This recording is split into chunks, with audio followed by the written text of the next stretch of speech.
რაც დავდივით, იმაზეც ვაკეთებ და იმაზე მოკლედ დროში. შეიძლება მართლაც ევროპას გავავოცოთ. Поздравляю весь личный состав. კარგი მანევრია ძალიან. იაპონიაში გადაცემდა. ქვეყანაში რეალურად ისეთები ხდება, რომ ახლა ვიღაცამ შეიძლება თქვას, რა დროს ეგარიო. მაგრამ მეორე მხრივ მოქალაქეობა ხომ სწორედ ეს არის, რომ იბრძოლო იქ, მაშინ და იმისთვის, რაც მიგაჩნია სწორად.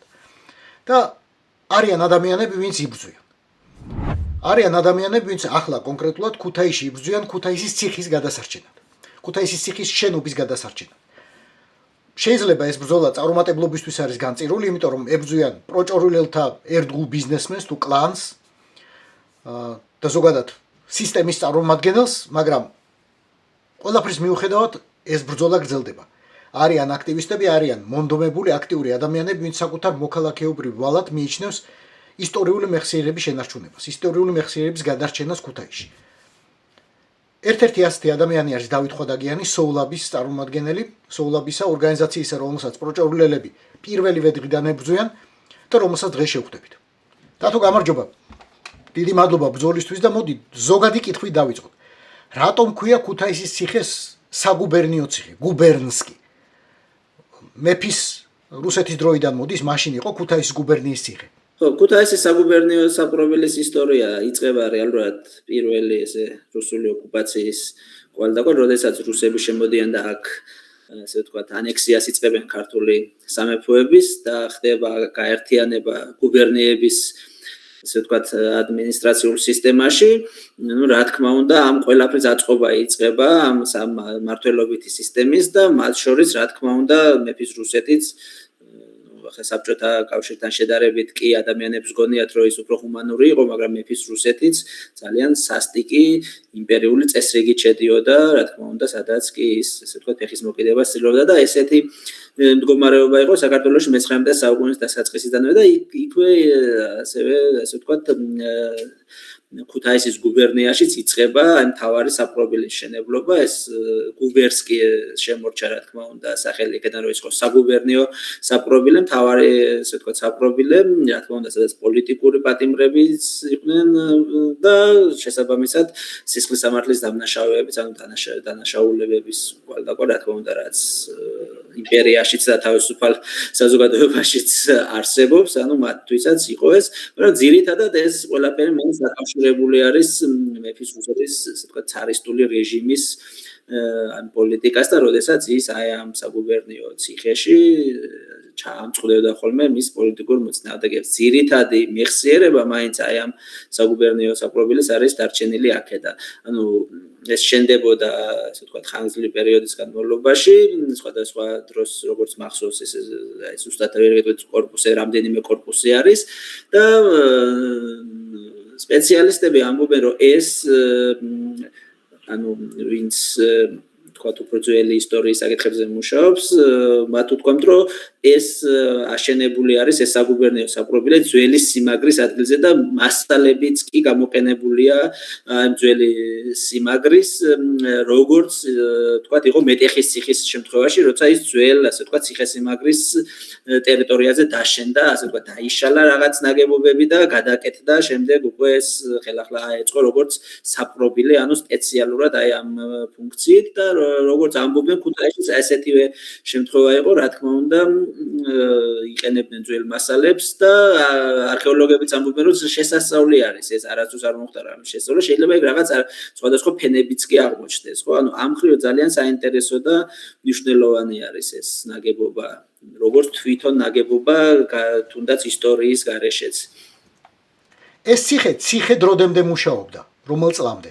2007 წელს აშენდა ახალი, ესე ვთქვათ, საჯელახსრულების დეპარტამენტის ეს კორპუსები, ციხე, ესე მარტივად რო ვთქვათ, ახალი ციხე ქუთაისში ავტოქარხნის ტერიტორიაზე ქალაქგარეთ აშენდა ეს, ესე ვთქვათ, თანამედროვე კორპუსები და იქ გადაიყვანეს უკვე პატიმრები და ეს დაიცალა და 2007 წლის შემდეგ ფაქტობრივად მიტოვებული არის ეს შენობა 2009 წელს იყო მცდელობა ამის, ესე ვთქვათ, სახელოვნებო სივრცეთ გარდაქმნის საფუძვლის ჩაყრა, იქ ფესტივალი გაიმართა, საერთაშორისო ფესტივალი გაიმართა, გაწმინდეს მაშინ ერთ-ერთი ფონდის, მე თუ სწორად მახსოვს, გერმანული ფონდი იყო მისი დაფინანსებით, რა თქმა უნდა, ადგილობრივი ხელისუფლების ნებართვით, გაიწმინდა ნაგვისგან, ნარჩენებისგან გარკვეულწილად ეს დიდი ტერიტორიაა და რა თქმა უნდა უკვე 2-3 წლის მიტოვებული იყო, გაიწმინდა და იქ მოეწყო ფესტივალი, ძალიან საინტერესო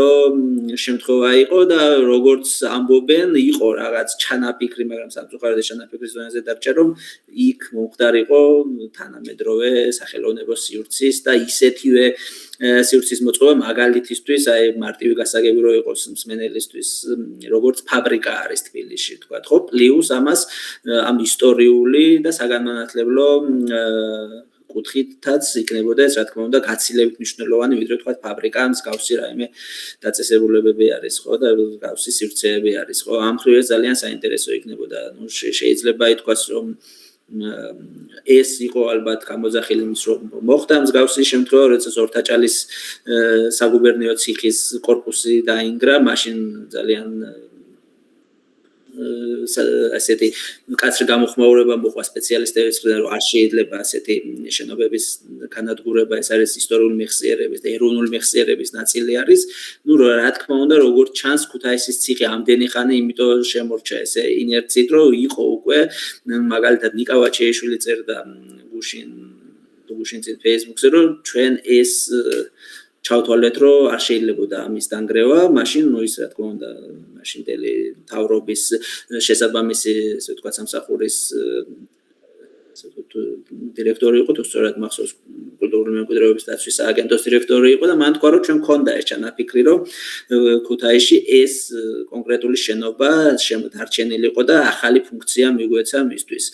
ხო, ან სხვა შენობებთან შედარებით ახლა ეს თუნდაც ორთაჭალის ციხესთან ან სხვა შენობებთან, რომელსაც თუნდაც ხანგრძლივი ისტორია აქვს, ეს არის ეს შენობა გუბერსკის ციხის შენობა არის გაცილებით მნიშვნელოვანი. შეიძლება ის შევადაროთ მაგალითად და ნაბარი, ესე ვთქვათ, ფასეულობა ქონოდა მეტეხის ციხესთან, რომელიც ფოტოებზე ყველას გვინახავს და სხვადასხვა ესე ვთქვათ მდგომარეობა მისი როგორი იყო ავთენტური, მე როგორ ნაწილ-ნაწილ დაიწყო მისი ნგრევა 1936-37 წლიდან ცნობილი ისტორია არის, მაშინ აპირებდნენ ამ თლიანად აღებას და მოსუფთავებას აი ამოედნის, მათ შორის მეტეხის ტაძარის ნანგრევასაც აპირებდნენ, ლეგენდები, სინამდვილე ძალიან ბევრია ამაზე, შეგვიძლია არ შევჩერდეთ დიმიტრი შევარდნაძესთან დაკავშირებული, ლავრენტი ბერიას გადაწყვეტილებები, ამასთან დაკავშირებით, რომ რუსთაველის 750 წლის იუბილეი მართებოდა და იქ უნდა დადგმულიყო რუსთაველის გრანდიოზული ძეგლი, ხო? დიდი წინააღმდეგობა შეხვდა საზოგადოების მხრიდან, ნუ რა თქმა უნდა ეს ახლა საჯაროდ არ ჩანდა, თუმცა უკმაყოფილება იყო, როგორც ჩანს და გადაიფიქრეს, ანუ ამ შემთხვევაში რა თქმა უნდა მეტეხის ტაძარი იყო თავარი, ესე ვთქვათ, ფასეულობა, მაგრამ თავისთავად ვინც იცოდა მთელი ამ კომპლექსის მნიშვნელობა, მათ ესე ვთქვათ, შესაბამისად, აი მძიმე დროის და შესაბამისად დაიწყეს აი ამ შენობის დაცვა. ხო, 30-იან წლებში მე-20 საუკუნის ცოტა უცნაური იქნებოდა ხელოვნებაზე საუბარი ციხეში. სხვა პერიოდი იყო, ცოტა. მეტეხის ციხე უკვე 50-იან წლებში, ანუ ბევრს გონია დღემდე, რომ ის ბერიას დროს დაინგრა, მაგრამ მაშინ შეჩერდა და შემდეგ უკვე ნაწილობრივ მოხდა მისი დემონტაჟი, აი კალაუნის გარედან, თუ სწორად მახსოვს, აი წინ ახლა სადაც გორგასლის ძეგლი დგას და შემდეგ უკვე 50-იან წლებში დაშალეს მთლიანად, როდესაც სანაპიროს რეკონსტრუქცია გაგრძელდა, იქ ბევრი შეიძლება არ იყოს მოგონება, მაგრამ რამდენიმე მოგონება არის, ანუ ხელოვნების მუზეუმს ეკუთვნოდა მაშინ.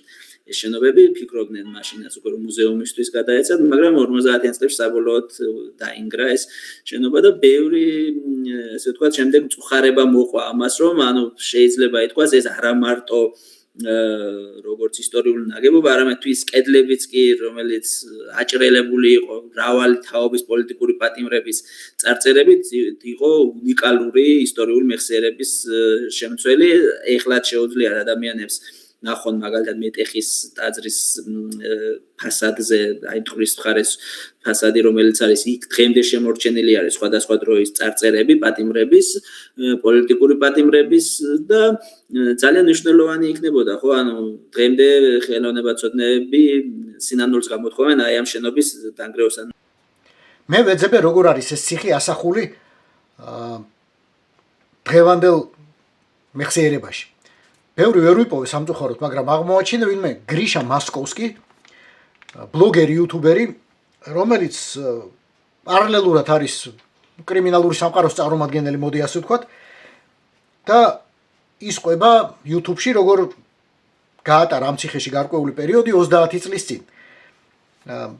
ეს კაცი არის, ეს გრიშა მასკოვსკი არის, როგორც ირკვევა, როგორც ასევე ინტერნეტიდან გავარკვიე, ასლან უსოიანის, ანუ ძედ ხასანის დიშვილი თუ არ მეშლება და თავისთავად ძალიან საინტერესო პერსონაჟია. მოდი ძალიან მოკლედ მოусმინოთ მის მონაყოლს რა ხდებოდა ქუთაისის ციხეში 30 წლის წინ. Весь добропорядочный люд. Салам алейкум, родня. Გამარჯობა ტვაშკაცებო. Բարև ձեզ. Шибзия, Обзия, Абხაზია. Короче, 1992 წელს ქუთაისის ცენტრალი ებარა კახათავღიას, სამტრედიელს. პესო იჯდა იქ ცხონებული, მურაშკა ცხონებული და ბევრი ჩვენი ძმა იჯდა კიდევ. გონი ერთი გამოსავალი იქნებოდა, რომ ასეთ ადამიანებს თხოვოთ დახმარება ქუთაისის ციხის გადარჩენაში, შენობის გადარჩენაში. ვისაც რაღაც პერიოდი აქვს გატარებული და ვისაც ქუთაისთან და ქუთაისის კრიმინალთან რაღაც აკავშირებს. მე არ მიმიწუდება ხმა და ხელი ამ ადამიანებთან, მაგრამ ვისაც მიუწუდება, იქნებ რაღაცნაირად გვიშვა ამდგომლოს, ასე ვთქვათ, იმიტომ რომ მათ აქვთ მე მგონი ყველაზე დიდი გავლენა ქართული ოცნების ხელისუფლებაზე, ეგრეთ წოდებულ ხელისუფლებას და თუ ვინმე შეუძლია დღეს ამ შენობის გადარჩენა, სწორედ ქუთაისელ კრიმინალებს. თავისთავად ბიზნეს პროექტათაც ძალიან საინტერესო იქნებოდა, იმიტომ რომ თავისთავად ძალიან საინტერესო ისტორიას ინახავს. და ეს ისტორია ყველაზე კარგად იციან სწორედ ამ ადამიანებმა. ქუთაისი სამწუხაროდ თავისი კრიმინალითაც არის ცნობილი, სამწუხაროდ. Главный вот начальник режима Мукбаняни вот этот заходил. მუკბანიანი იყო ქუთაისში რეჟიმის უფროსი. მე-9 საკანში შედიოდა ქურდებთან და ზარს თამაშობდა. პესოსთან თამაშობდა, ავტოსთან. სამტრედიელი იყო ერთი, მაგრა თამაშობდა ის. Ну вот. არის ერთი რიგითი რეგიონული ოლიგარქის, მინიგარქის შეიძლება როგორც ეძახიან, კლანის კოსტავები არიან, თუ სწორად მახსოვს, ერთ-ერთი ოჯახის წევრი საკრებულოს დეპუტატიც არის, აი ესეთ რეგიონში. რა თქმა უნდა, სადაც არანაირი ბიზნეს ინტერესები, ბიზნეს საქმიანობა არ არსებობს, აი ამ ეგრეთ წოდებული პოლიტიკური კრიშის გარეშე, ნუ ქუთაისში ეს სამწუხაროდ ტრადიციულად ესე არის. ვერასდროს ვერ გამოვიდა ალბათ ამ ძალიან მძიმე და ესე თქვა ჩაკეტილი წრიდან გამომდინარე ჩვენი ესე თქვა მოწყობიდან, სახელმწიფო მოწყობიდან ქუთაისის ბიუჯეტში დარჩა კაპიკებიც კი არ დარჩა, შეიძლება ესე ჟარგონულად რო თქვა ცენტრალურ ბიუჯეტში წავიდა რაღაც 1.5 მილიონ ლარად გაიყიდა თუ სწორად მახსოვს 9,000 კვადრატი 9,000 კვადრატული მეტრი ტერიტორია, ხო? ეს არის ქალაქის ცენტრი არის, პრესტიჟული ადგილია და მათი ინტერესი არის რა ახლა რომ იქ წამოჭიმონ ძალიან ესე თქვა ელიტარული საცხოვრებელი კომპლექსი, ნუ იყო წინაპირ ჯერზე როცა გაიყიდა მაშინ საუბარი იყო რომ იცით რა ჩვენ არ დავარკვევთ რაღაც განაშენიანების ნორმებს და ეს არ იქნება მაღალ სართულიანი, იქნება 6 სართული რაღაც მთლიანად დეზორიენტაცია ხდება საზოგადოების ამ მხრივ 20 დღეში უნდა მოხდეს დემონტაჟი, ხო წარმოუდგენელი რამე არის ახლა ეს რომ აი როგორ შეიძლება თუნდაც 20 დღეში მოხდეს აი ამ ხელა შენობანაგებების დემონტაჟი, ხო ანუ ეს თქვენთვის როგორც ისტორიკოსისთვის ყველაზე მნიშვნელოვანი არის არა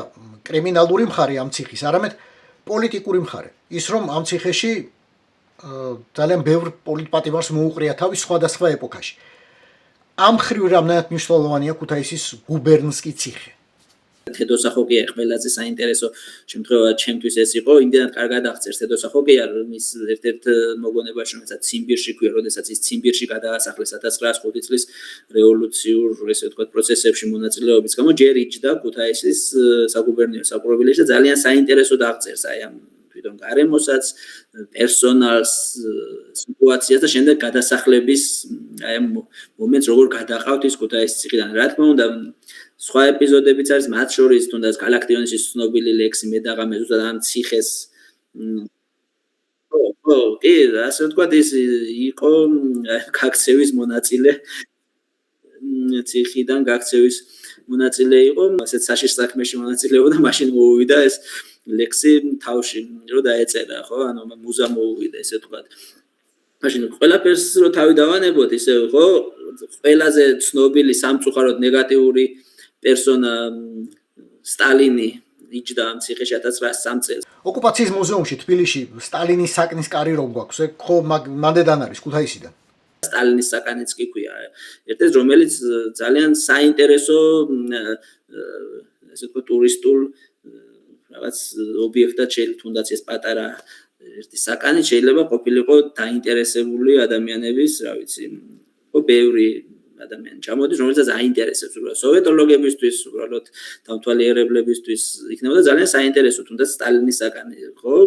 აი ამ ციხეში იჯდნენ ფაქტობრივად სოციალ-დემოკრატების მთელი თაობა, ერთხელ მაინც ალბათ მათ შორის ნოე ჟორდანიაც, ხო, რომლებთანაც დაკავშირებული რა საქართველოს დემოკრატიული რესპუბლიკა, ანუ საქართველოს პირველი დამოუკიდებლობა, დამოუკიდებელი სახელმწიფო, ანუ ეს ხალხი, რომლებიც დამოუკიდებელ საქართველოს აშენებდნენ, ამ ეს ციხეც მათ შორის სხვა ციხეებთან ერთად ბევრ მათგანს აქვს გამოვლილი. ხო?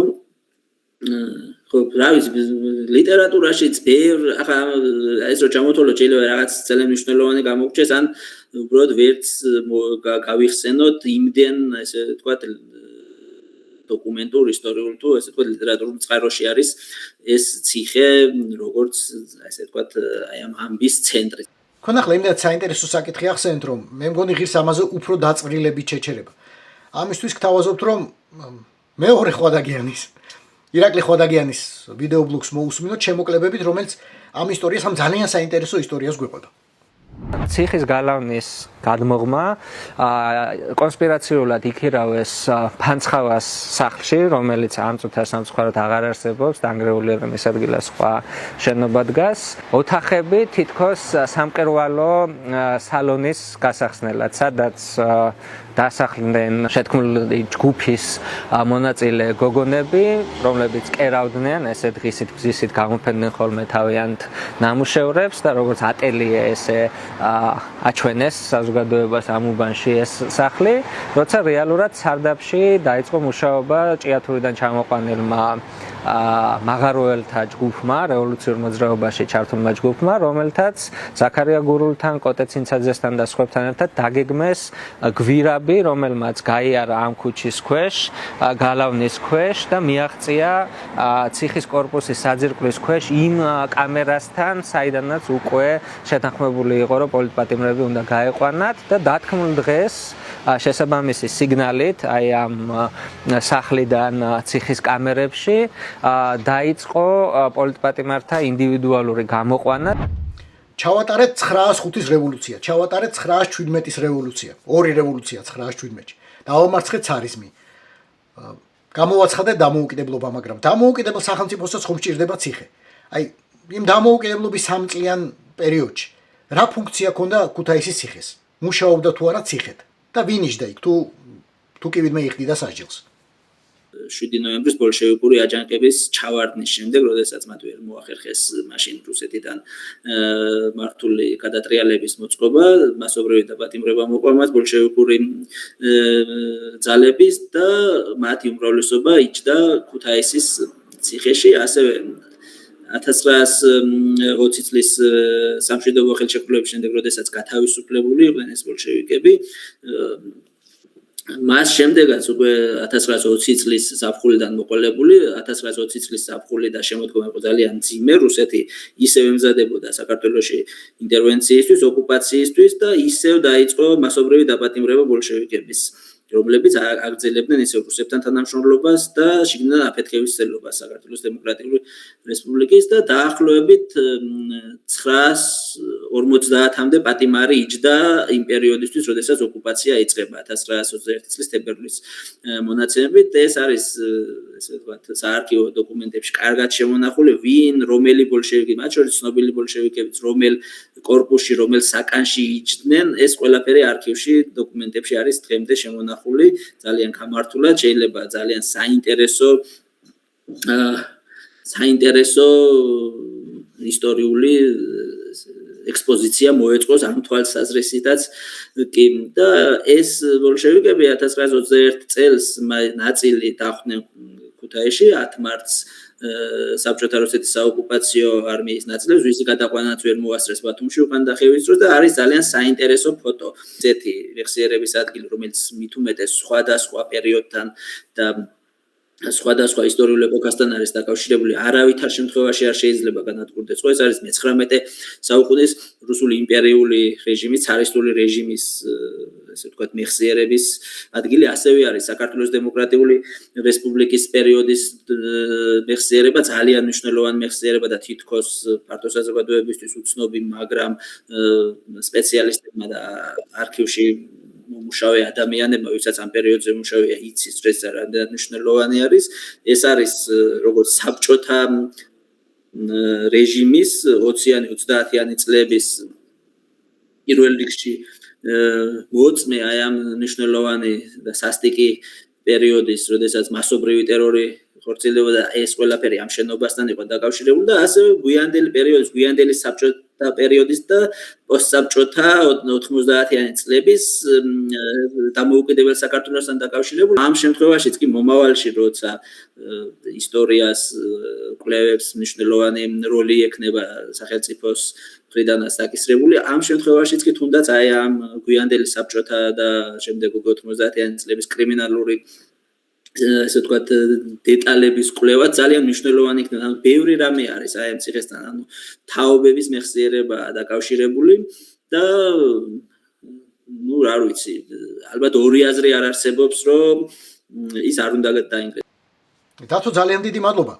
მე ცოტა ეჭვმეპარება რომ ჩვენმა შეგონებებმა ბორის ივანაშვილზე იმოქმედოს ან მის ჯიბის ბიზნესმენებზე იმოქმედოს და შეაჩეროს რეალურად ამ ციხის შენობის ნგრევა, მაგრამ თქვენი ბრძოლა მნიშვნელოვანია იმდენად, რომ ადამიანებმა ქუთაისშიცა და ქუთაისის გარეთაც, ყველა მთელ საქართველოში, ადამიანებმა გაიგონ, რომ ახლა აი ამ წუთებში კარგავენ საკუთარი ისტორიის, საქართველოს ისტორიის ძალიან მნიშვნელოვან მოწმეს, ძალიან მნიშვნელოვან ფურცლებს.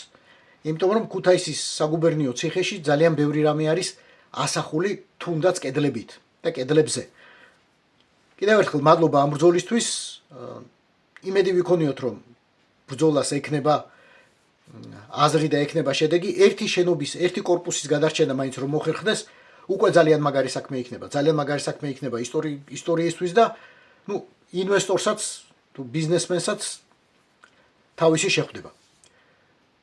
ყოველ შემთხვევაში, ყველა ვარიანტში მადლობა დავით თქვენ და მადლობა ყველა იმ აქტივისტს, ყველა იმ ქუთაისელს თუ არა ქუთაისელს, ვინც იბრძვის დღეს ამ შენობის გადარჩენისთვის. დიდი მადლობა. რაც დავდივით, იმაზეც ვაკეთებ და იმაზე მოკლედ დროში. შეიძლება მართლაც ევროპას გავავოცოთ. Поздравляю весь личный состав. კარგი მანევრია ძალიან. Я помню, очень гадаться.